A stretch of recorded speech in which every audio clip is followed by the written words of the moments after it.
create offense, generate offense, good quality scoring chances, and the puck didn't go in the net. What are you going to do? We had the opportunities. We've got to, it's easy to say, bear down on your scoring opportunities. That you hit the post a couple times,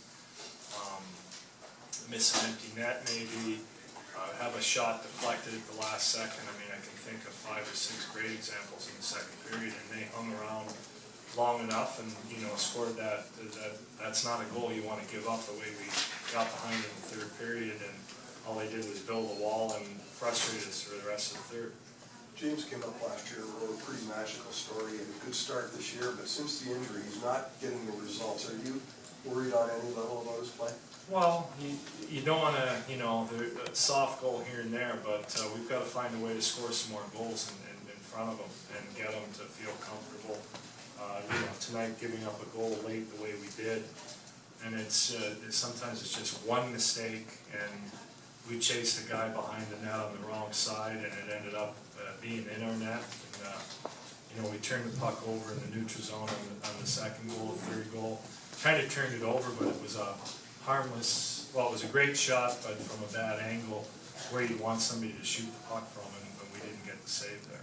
Is that the toughest kind of game to get an assessment of where he's at? Because you had so few shots against you, especially the first half of the game. Tough. You didn't get into really.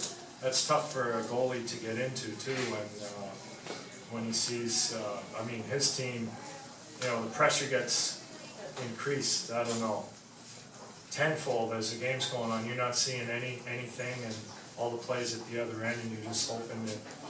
And I was, you know, on the back of my mind, I could see a lucky bounce, which was the second goal, that would cause us some trouble, but even the rest of the second period after that goal, we had a couple of good scoring chances.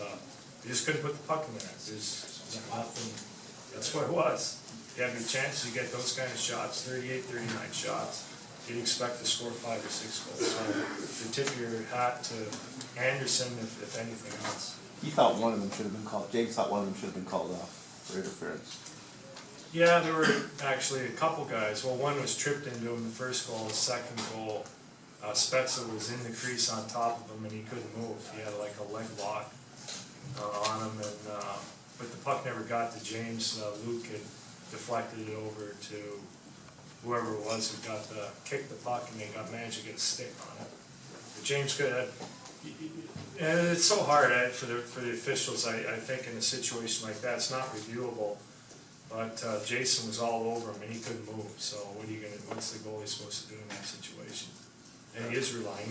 Then they came up with the lame part. He was outside the paint, and when you watch the replay, he's clearly in the paint. So, what did you think of Foligno's stick on?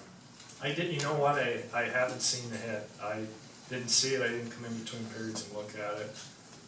But the referees thought, you know, it was a bad hit, and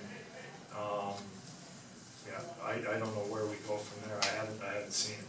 Foligno thought that the was embellishing when he was lying on the ice there. I don't think so. He went back into the dressing room. If you got a power play, you're not going to take it to the point where you leave the ice for 2 minutes and miss the power play and stuff like that.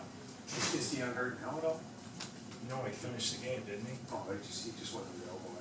Yeah, well, he probably pissed off, I guess, but he's not. We wouldn't put him out there if he was hurt.